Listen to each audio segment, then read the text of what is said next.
Joining us for this segment to talk about security and, of course, the various regional alternatives that a number of regions are coming up with, we have a security expert in the person of Ona Ekhomu. Thank you so much for your time. Morning, sir. Morning. First of all, what's your take on all these regional alternatives or regional initiatives that the various regions are coming up with?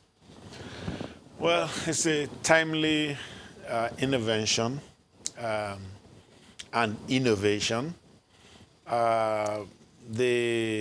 We've had for many years vigilante groups in individual states, but now having regional groups is a way of upscaling security to meet the extant threats and challenges. What do I mean by that? What we've studied is that security threats occur in one state and they cross the border very quickly into the next state. You see what's happening in Niger State now. That is washing down from Zamfara State, from Kaduna State. It's kind of just moving downwards and eastwards. And that's why you're having a lot of attacks now in Niger State. That's their new kind of haven. And if you, let's say what's happening in Zamfara State, they have their vigilantes, and they are combating those people along with the military and all. Well, if you are giving us too much pressure here, it's called displacement theory of crime, by the way. If you're giving us too much problem here, we just move next door. We just take our trade next door and go and apply it because there is porosity throughout the system. So, however, the strength of a regional program, yeah, go ahead. When you say porosity, yeah, each state is porous on its own. Okay. In all the states in Nigeria till today, including Lagos State, which is, let's say, the #1 state, the flagship state in the country, is porous. So on the one hand, so I'm saying in terms of general security arrangement. I understand, but on the one hand, what is responsible for that? On the other hand, has it always been the case? Multiple porosity. Let me put it in security. No, not entry points. Let me put it in security balance. Multiple vulnerabilities. Okay, you don't have enough guardians. You don't have capable guardians. Guardians, that is security agencies, security personnel. You don't have equipment. You don't have security awareness among the populace. There is no political will to deliver security products to the populace, and so on and so forth. There are so many vulnerabilities. I mean, you know all of them. You call a police formation, you have a call for service. That means you have an emergency. You call, they will tell you, we don't get tired.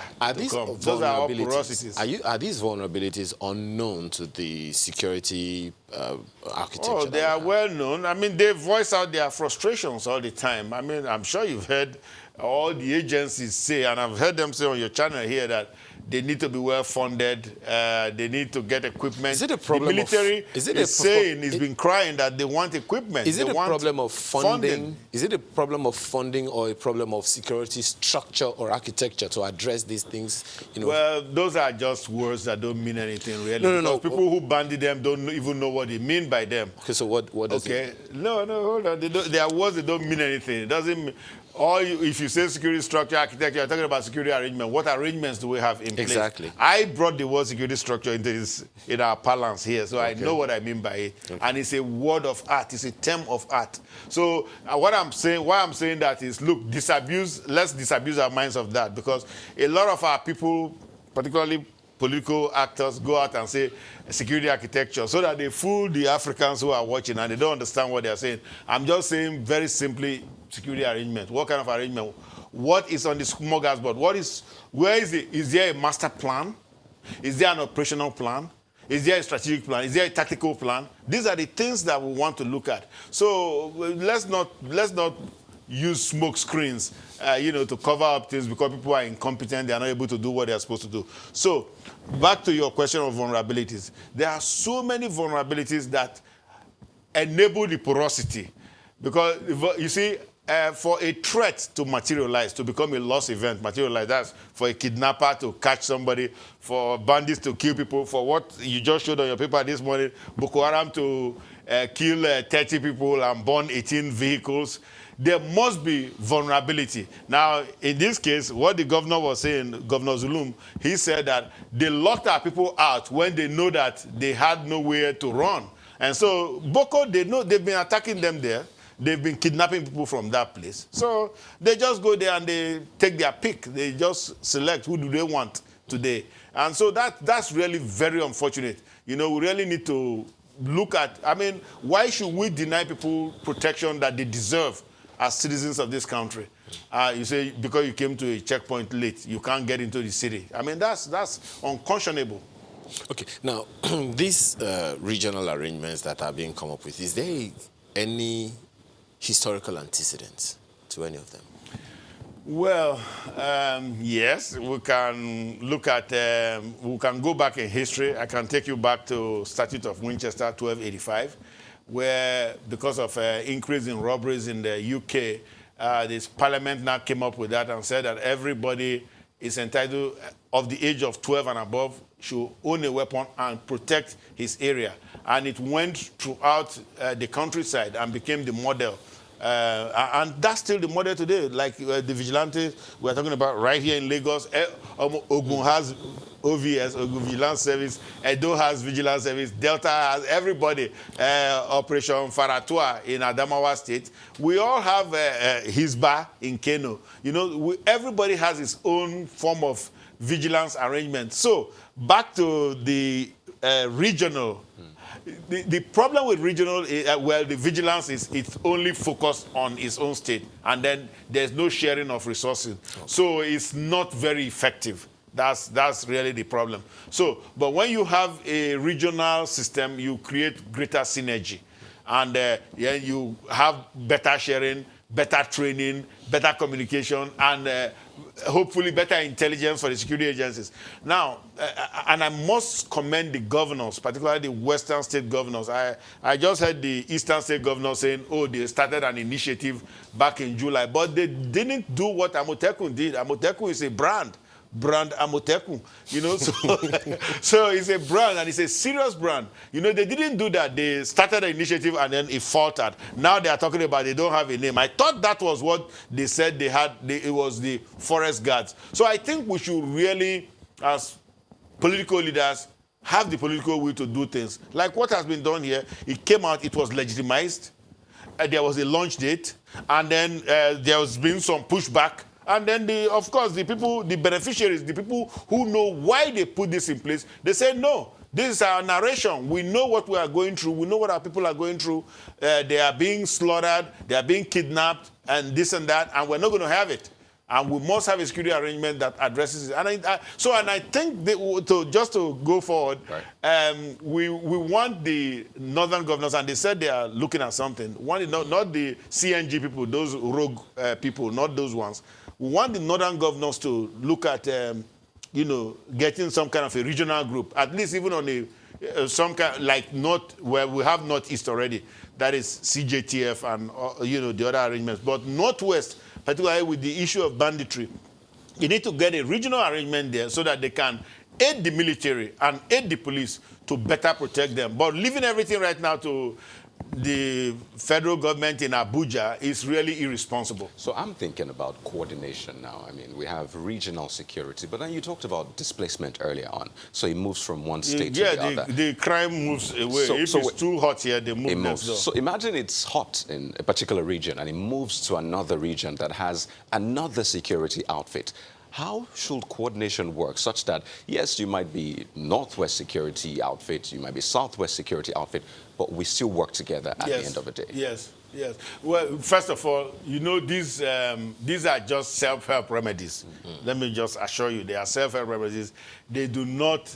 Amotekun yesterday, they said they are going to carry Ibo. They are going to carry Dane guns. That's not the kind of people, the kind of bad guys they face are carrying AK-47 and better.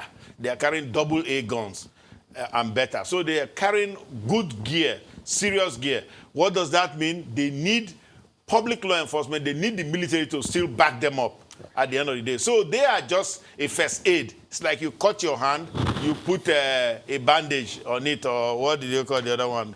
plaster on it. First, you must get first aid before the big guys come with the big guns that will confront this threat. So that's really what it's all about. But now, in terms of displacement of from one zone, let's say from the southeast to southwest, well, let me tell you what, the bad guys, they are value maximizing. They are homo economicus. They don't want to die. Let me just assure you, if they wanted to die, they would just go and commit suicide and not bother citizens of Nigeria.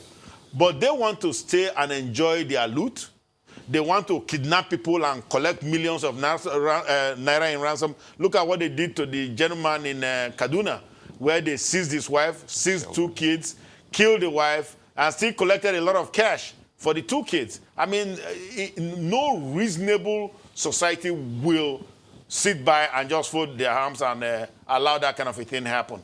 And so I'm very happy that the governors are standing up at last to at least live up to the nomenclature, chief security officers of their states. Okay. And then if it is in creating combines of this nature, because we know there is strength in numbers, and then there is synergy also in combining security resources, then that's what it's going to take to solve the problem. You know, another question people have asked is the fact that this came into being as a result of, major lapses or deficiencies of, the police and, some even the army to the military, and they thought this is why we had regional security. But the question is, in the future, if we get our acts together, what happens to this regional security? They should stay. They should stay. They should stay, yes, because the national security cannot do it.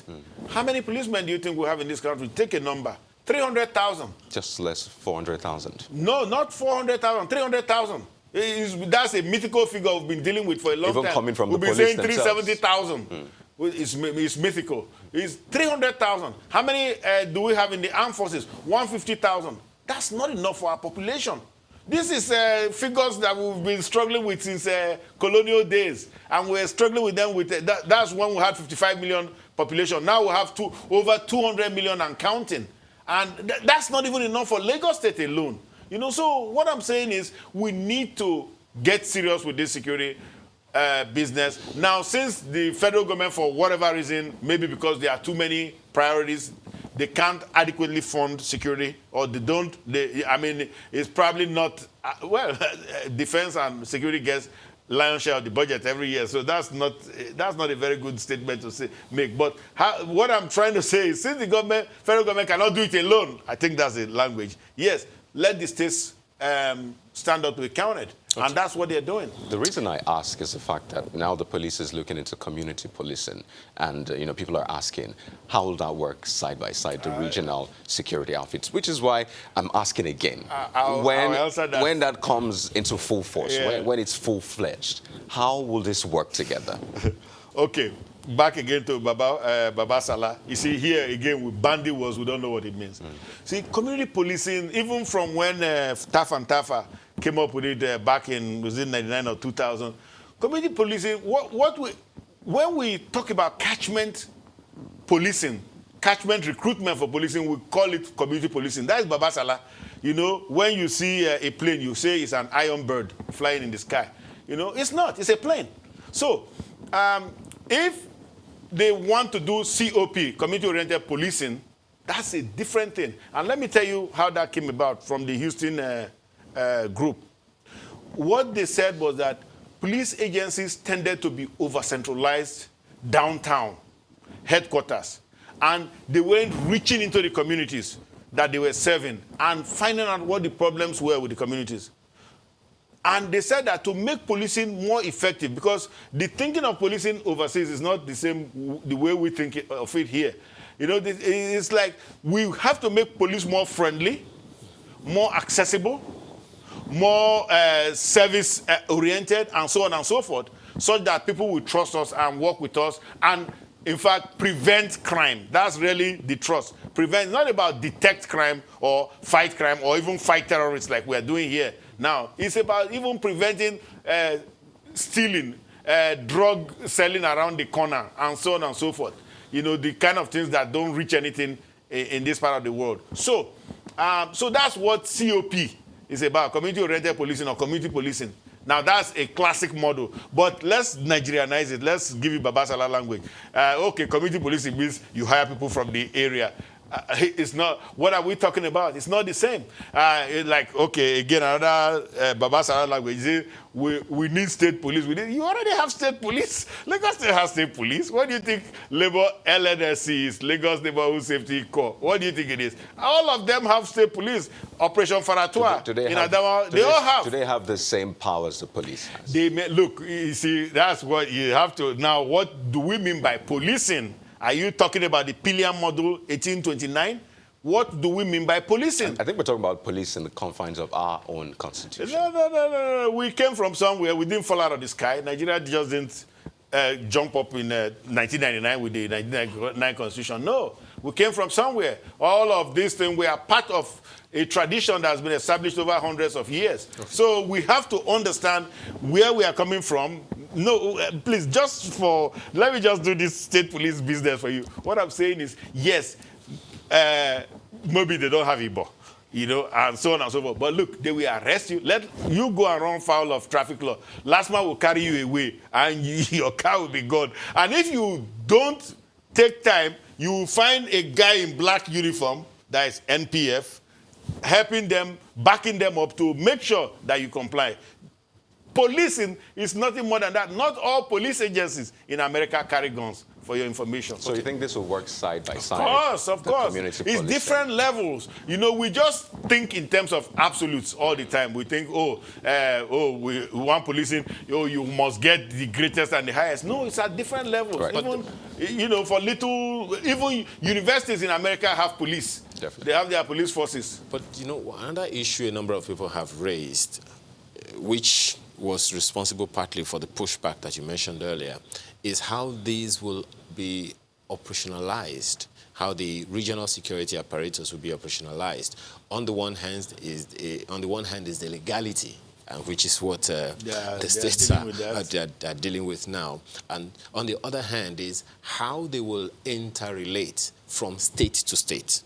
Are they going to have the same uniforms? Are they going to have the same? That is also an issue that a number of people have, considered. The third thing that a number of people have also talked about is how this is even being communicated. Well, just as you said, Amotekun has become a brand because of the noise. Baba Amotekun.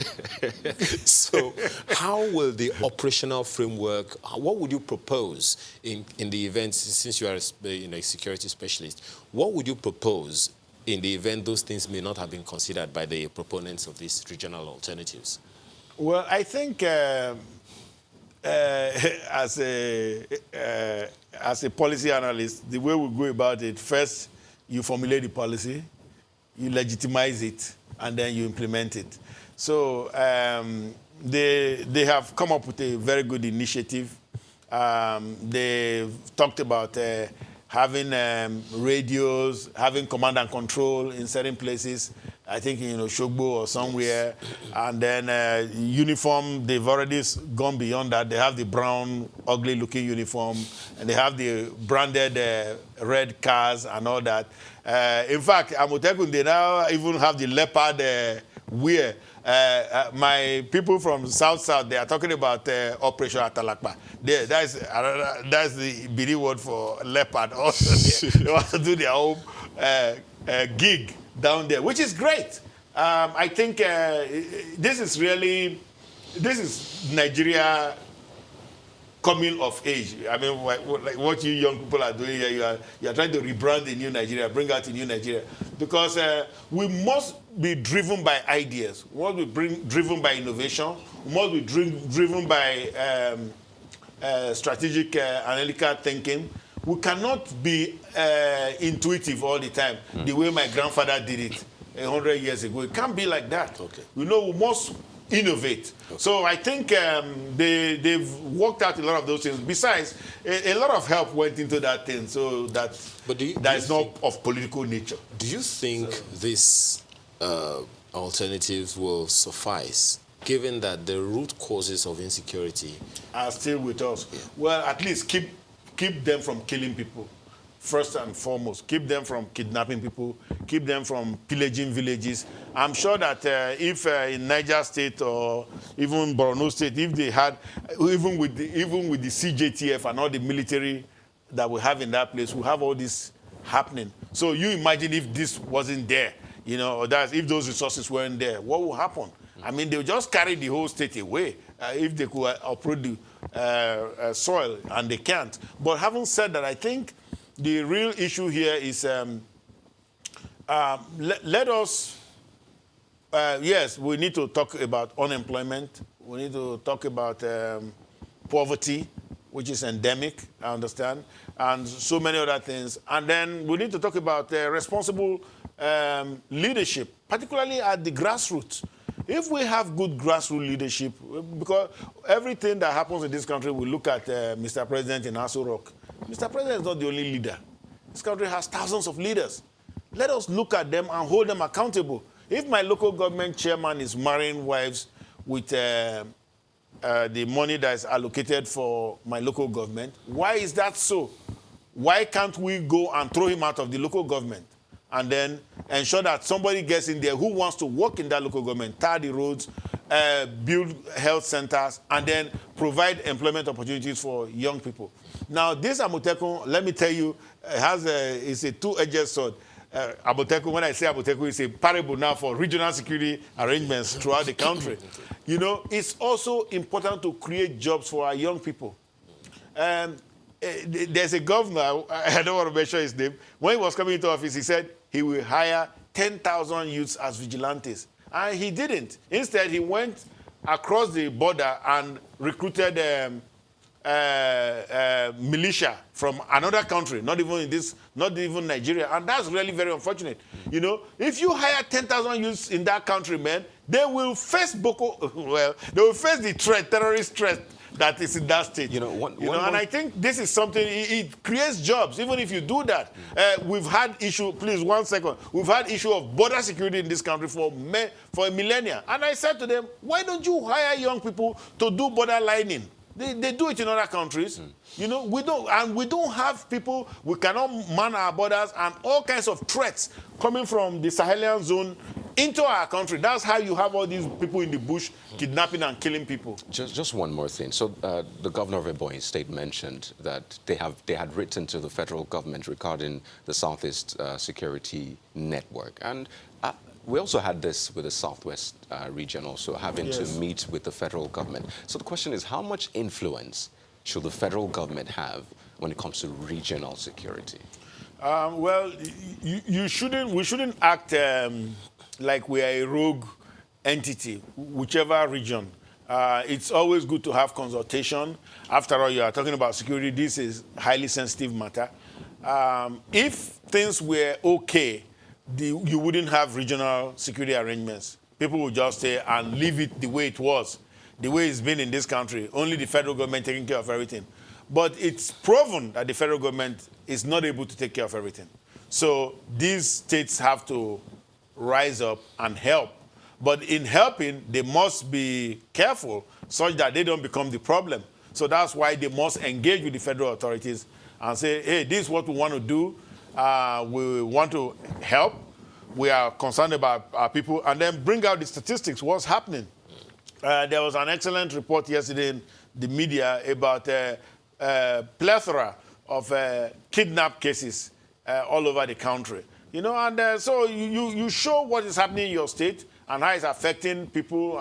People are getting slaughtered, beheaded, and all that. And then say that, look, we have a responsible need to help, because really that's what it is. Okay. If we have enough security, then all these regional arrangements will melt away. Let me assure you, the politicians are not looking for how to spend more money. They would rather spend the money on other priorities, not on security. Okay. But it's because security has become an existential reality. That's why. Well, we have to thank you so much for the perspectives you've shared this morning. At least now we know that there's a difference between security architecture and security structure. Yeah, Ona Ekhomu is a security expert. Thank you so much for your time. Thank you, sir.